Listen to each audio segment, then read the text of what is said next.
नमस्कार मित्रों। आज हम स्टार्ट करेंगे चैप्टर नंबर 11, कंज्यूमर प्रोटेक्शन। ठीक है मित्रों। अब चैप्टर का जो टाइटल है वो हम समझ ले। पहले कंज्यूमर प्रोटेक्शन की जरूरत क्यों रहती है। तो आप सभी को पता है कि आज के समय में कोई भी प्रोड्यूसर हो, कोई भी व्यापारी हो, मर्चेंट हो, तो कहीं ना कहीं कंज्यूमर के साथ चीट चाट कर रहे हैं। तो उसके अकॉर्डिंग सेंट्रल गवर्नमेंट ने सोचा कि हमें कंज्यूमर को प्रोटेक्ट करना चाहिए। इसलिए उन्होंने एक पूरा एक्ट बनाया है, कंज्यूमर प्रोटेक्शन एक्ट 1986। तो ये एक्ट क्यों बनाया है? इसलिए बनाया गया ये कि कंज्यूमर को वो प्रोटेक्ट कर सके। ठीक है। तो आज के पूरे चैप्टर में हम यही सीखेंगे कि what is the definition of consumer protection, उसका कॉन्सेप्ट और उसका इंपॉर्टेंस, क्यों जरूरी है कंज्यूमर प्रोटेक्शन, और उससे क्या क्या फायदा होता है कंज्यूमर को। फिर हम देखेंगे कंज्यूमर प्रोटेक्शन एक्ट 1986 अभी हमने बताया। ठीक है। तो उसमें उसका मीनिंग भी है। सबसे ज्यादा इंपॉर्टेंट फ्रेंड्स क्वेश्चन हमारे लिए है rights and responsibility of consumers, तो खास वो आप लोगों को याद करना ही है।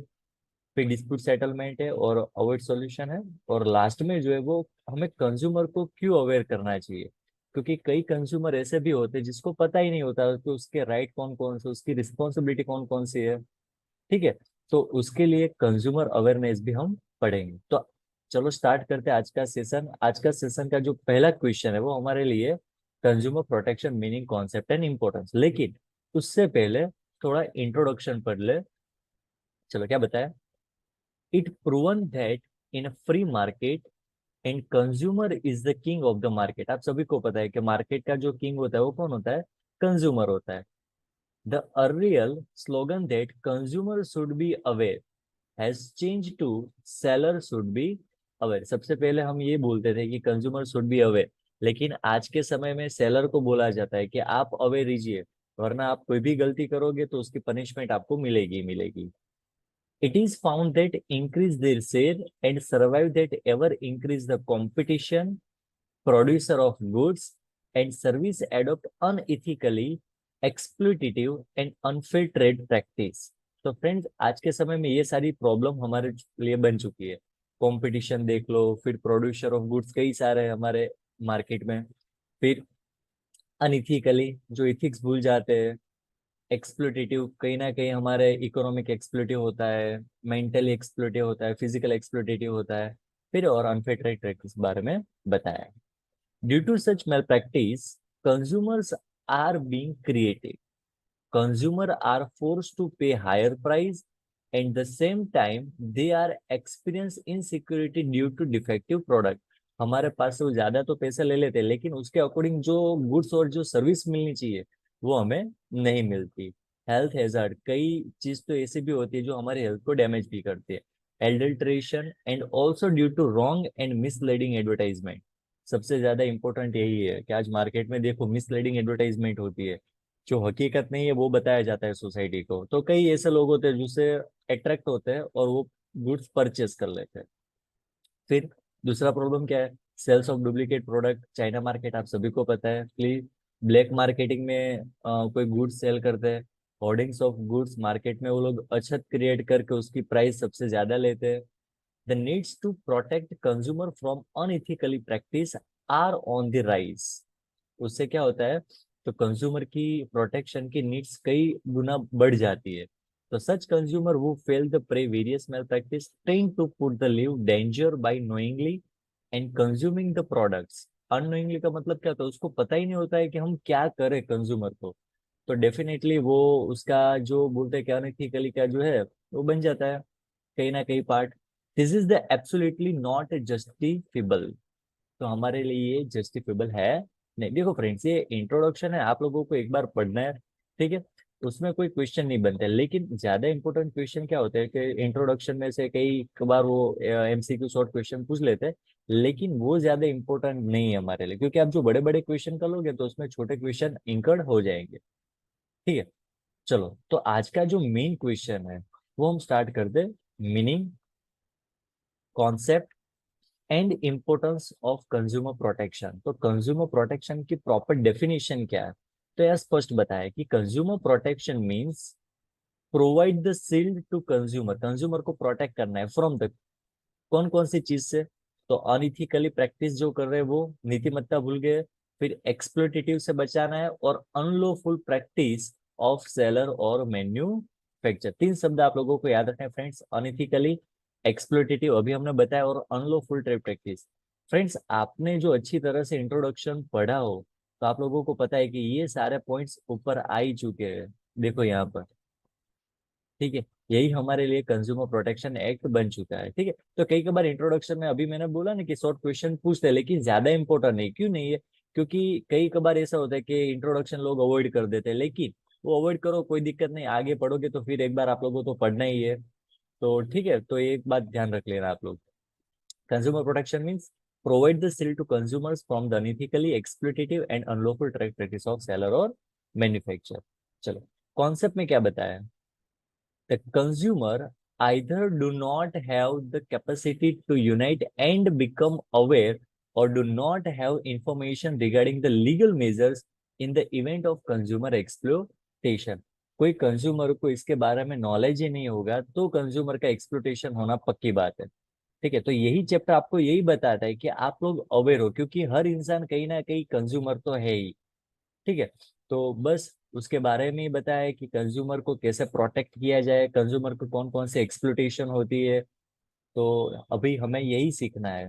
तो देखो इंपोर्टेंस में बताया है कि सबसे पहला इंपोर्टेंस है फिजिकल एंड मेंटली एक्सप्लोटेशन, फिर होता है इकोनॉमिक एक्सप्लोटेशन, और लास्ट में होता है अगेंस्ट द पब्लिक इंटरेस्ट। चलो, फिजिकल और मेंटल एक्सप्लोटेशन किस तरह से? Consumer disappointed and angry when they are forced to purchase substandard quality of product। जो क्वालिटी बताई उससे कम लेवल की हमें कोई प्रोडक्ट दे दे, कोई कम क्वांटिटी क्वालिटी की प्रोडक्ट हमें दे दे, तो हम मेंटली डिसअपॉइंटेड हो जाते हैं, और कई कंज्यूमर तो गुस्से भी हो जाते हैं। और डुप्लीकेट वंस, डुप्लीकेट्स कोई गुड्स हमें दे दे तो फिर the inferior ingredients use in the product lead to physical problem. और कई कबार ऐसा होता है कि इंटीग्रेंट जो बताया उसके अलावा इंटीग्रेंट्स वो लोग यूज करते हैं, तो हमारे लिए फिजिकल बॉडी के लिए भी वो प्रॉब्लम्स क्रिएट कर सकते हैं। तो हमें ये एक एक्सप्लोटेशन होता है, एक तो फिजिकल एक्सप्लोटेशन होता है और साथ में मेंटल एक्सप्लोटेशन एक्सप्लोटेशन होता है। ठीक है, यानी मानसिक और शारीरिक। देखो, इकोनॉमिक एक्सप्लोटेशन किस तरह से होता है? Consumer facing the financial loss. अभी बोला ना कि आप पैसे दे रहे हो ओरिजिनल प्रोडक्ट की, और वो आपको डुप्लीकेट दे देता है, तो इसका मतलब आपका इकोनॉमिक एक्सप्लोटेशन हुआ है। Hoarding of goods, black marketing, और charging to high price the printed price, printed price से कुछ ज्यादा प्राइस ले ले हमारे पास, तो वो भी हमारे लिए क्या हो जाएगा? इकोनॉमिक एक्सप्लोटेशन हो जाएगा। चलो क्लियर फ्रेंड्स, यहाँ तक सबसे पहला पॉइंट कौन सा था? फिजिकल एंड मेंटल एक्सप्लोटेशन हुआ था। दूसरा कौन सा है? इकोनॉमिक एक्सप्लोटेशन, पैसे के बारे में बताया।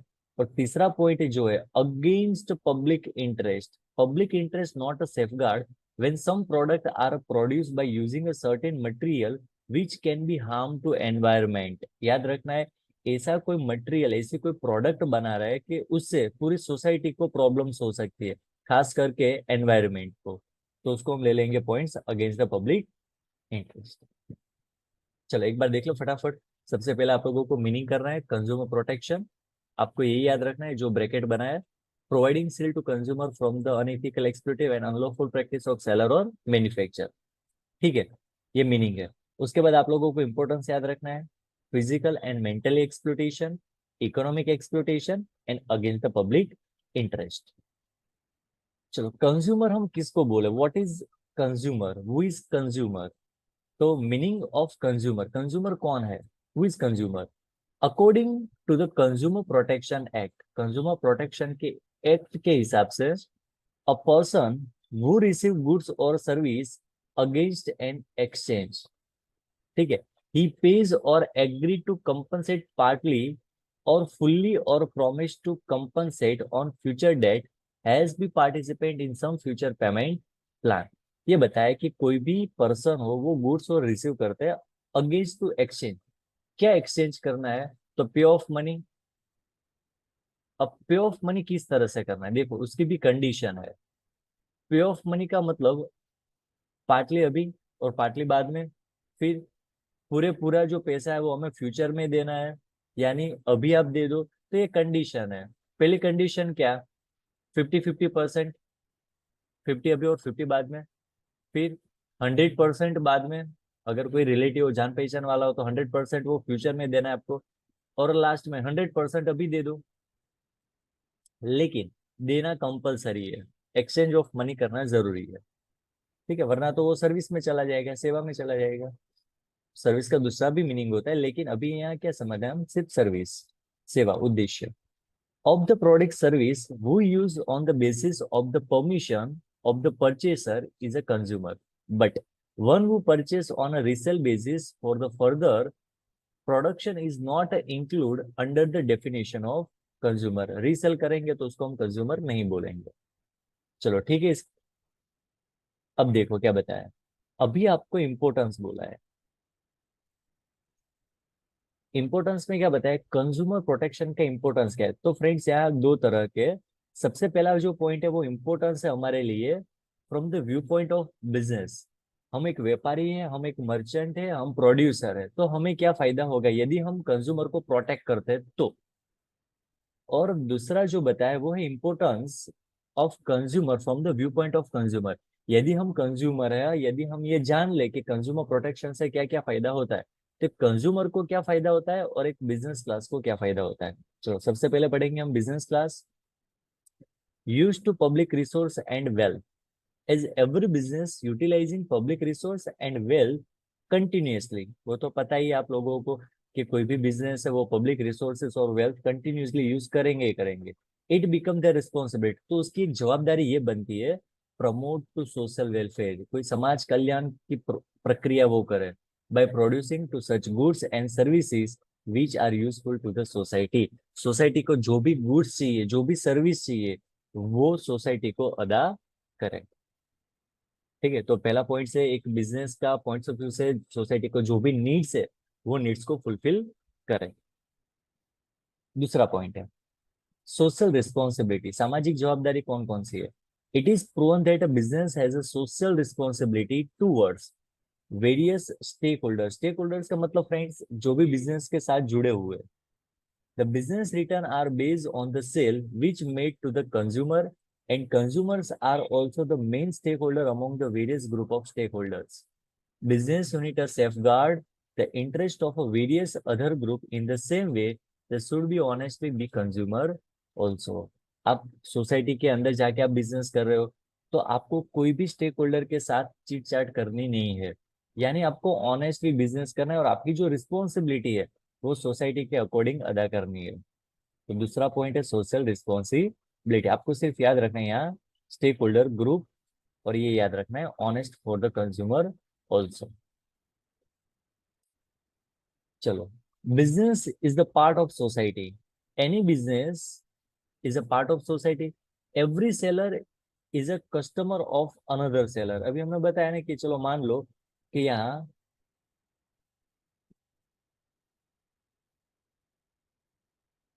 दो इंसान है, चलो इसको हम बोलेंगे producer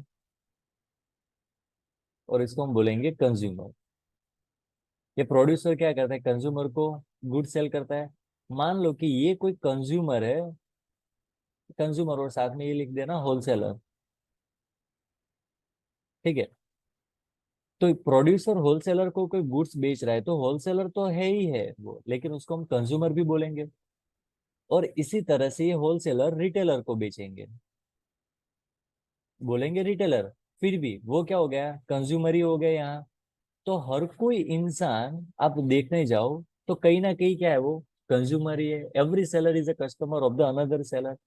If consumer exploitation inevitable, then every person will have experience exploited. Hence, every seller should adopt such a policy which will increase the faith of buyer and distance him from the consumer exploitation। तो कोई भी किसी तरह से कोई भी producer है वो कहीं ना कहीं कंज्यूमर तो है ही। तो लेकिन आपको याद रखना है कि आप एक सोसाइटी का हिस्सा हो, आपको कई एक्सप्लोटेशन करने की जरूरत है। आप ऐसी पॉलिसी अडॉप्ट करो ताकि आपका जो फेथ है वो इंक्रीज हो सके बायर के अगेंस्ट में। ठीक है, तो ये आप याद रख लो। Part of the society. फिर इंप्रेशन ऑन द सोसाइटी, कोई भी बिजनेस आप चला रहे हो, फ्रीली चला रहे हो, आप कंज्यूमर के बारे में सोच रहे हो, सोसाइटी के बारे में सोच रहे हो, आपका स्टैंडर्ड लेवल है खूब अच्छा है, हाँ, आप फेथ से बिजनेस कर रहे हो, ऑनेस्टली बिजनेस कर रहे हो, तो सीधी सी बात है कि आपकी जो इंप्रेशन है वो सोसाइटी में कुछ अलग तरह की होगी।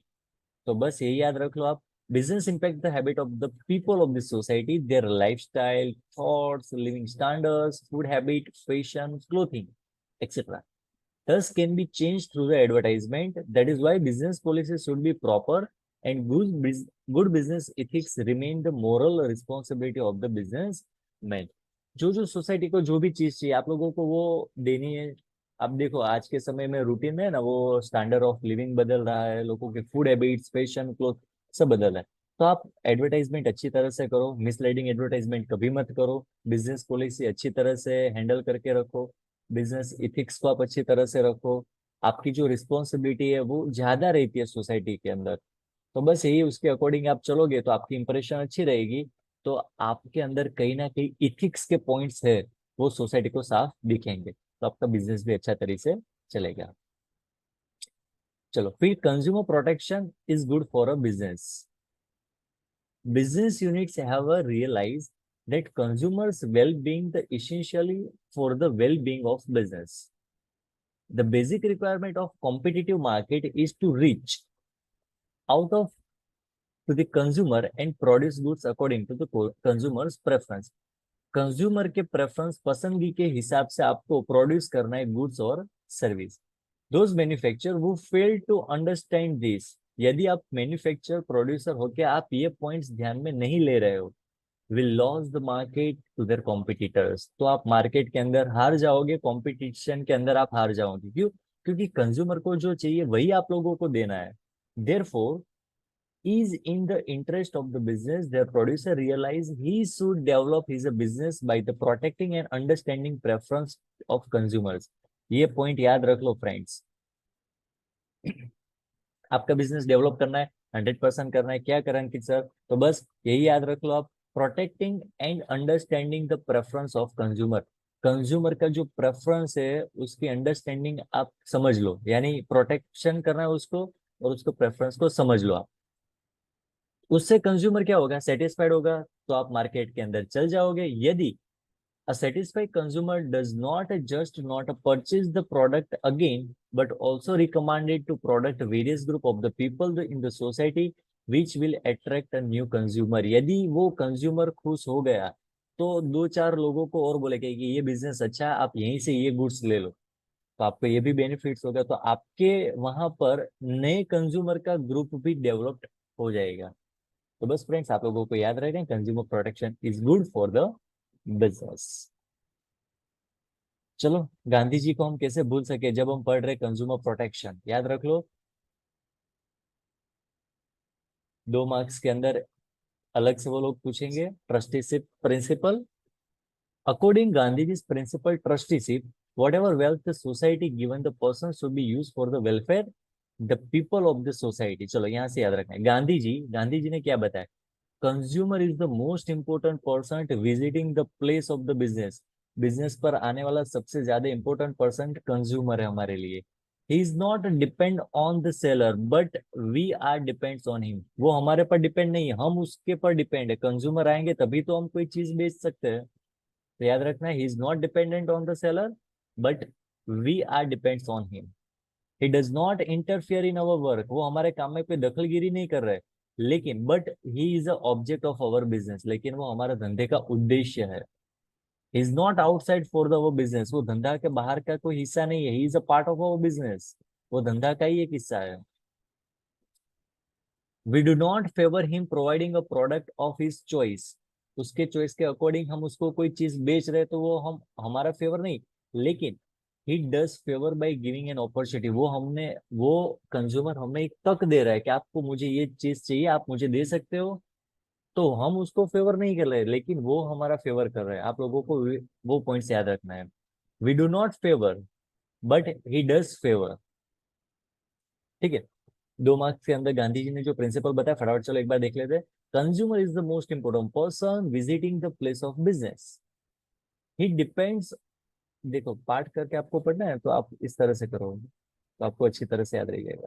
सबसे पहला पार्ट ये कर लो, फिर यहाँ से स्टार्ट करो। He does not depends on the seller but we are depends on him, दूसरा पॉइंट। तीसरा point, he does not interfere in our work but he is the object of our business, तीसरा point. चौथा point, he is not an outsider for our business but he is a part of our business, चौथा point. पांचवा, we do not favor him by providing a product of his choice but he does a favor by giving opportunity to serve him। बस आप लोगों को 5 point अच्छी तरह से याद कर लेना है। 2 मार्क्स में अलग से वो लोग पूछते हैं principle of trusteeship, Gandhi ji का प्रिंसिपल कौन सा है, अदरवाइज वो पूरा इंपोर्टेंस पूछे तब भी आप लोगों को लिखना है। चलो, बिजनेस से क्या फायदा होता है यदि आप कंज्यूमर प्रोटेक्शन यूज करते हैं तो। चलो, number 1, use of public resources and wealth, फिर दूसरा सोशल रिस्पॉन्सिबिलिटी, थर्ड पॉइंट जो है वो हमारे लिए part of the society, fourth one is a impression on the society, fifth one consumers protection is good for a business, और last one principles of trusteeship and consumer protection. चलो ठीक है, अब आगे बढ़ते हैं। कंज्यूमर को क्या फायदा होता है, चलो हम कंज्यूमर प्रोटेक्शन एक्ट के बारे में जान भी ले तो उससे हमें क्या फायदा। तो सबसे पहला फायदा, एक्सटेंसिव एक्सप्लोटेशन ऑफ कंज्यूमर। कोई भी मैन्युफैक्चरर हो, प्रोड्यूसर है, वो एक्सप्लोटेशन करने की कोशिश भी करे ना तब भी आप लोगों को पता चल जाएगा। It is widely seen the business units are trying to increase the profit, वो प्रॉफिट बढ़ाने के लिए substandard adult and duplicate products and resorting and misleading advertisement, black marketing, hoarding of goods and other unethical and exploitative policies should be applied in the society। हर कोई producer, हर कोई merchant करता है, मैं ऐसा नहीं बोल रहा हूँ, लेकिन आज के समय में प्रॉफिट मुनाफा ज्यादा कमाने के लिए 50 to 70% मर्चेंट जो है, प्रोड्यूसर है, वो यही यूज करते हैं। तो आपको पहले से ही अवेयर हो जाना है, because you are a good consumers as according to consumer protection act. आपको पता है, आपको पॉलिसी भी पता है, आपको एक्ट भी पता है, तो आप कहीं कोई भी कोशिश कर ले, आप एक्सप्लोटेड नहीं हो सकते। चाहे आप इकोनॉमिक एक्सप्लोटेशन की बात कर ले, मेंटली कर ले, फिजिकली कर ले, आप उसके सामने आवाज उठाओगे। ठीक है।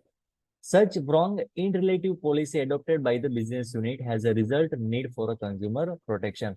यदि बिजनेस के सारे यूनिट से इस तरह से चलेंगे तो हमें जरूरत पड़ेगी कंज्यूमर प्रोटेक्शन की। तो पहला पॉइंट यही, एक्सटेंसिव एक्सप्लोटेशन ऑफ कंज्यूमर्स। फिर है ignorance of consumer, consumer are not aware about laws which empower them which right with the right, और even if they are aware is a heresite and taking a legal step or they have a insufficient and misleading information। देखो friends, कई कबार क्या होता है society के अंदर consumer को चीट होते हैं, उसको पता है कि हाँ ये जो व्यापारी उसने हमारे साथ चीट किया है, लेकिन उसके पास कोई नॉलेज ही नहीं है लॉ के अकॉर्डिंग, कंज्यूमर प्रोटेक्शन एक्ट में कौन कौन से सेक्शन, कौन कौन से चैप्टर बताए उसको पता ही नहीं है। तो किस तरह से taking a legal step against merchant, producer, ठीक है, कैसे लेंगे वो, उसको पता ही नहीं है। तो फिर इसलिए the prime importance is to spread awareness among the consumers and regarding the laws which are existence and the producer therein।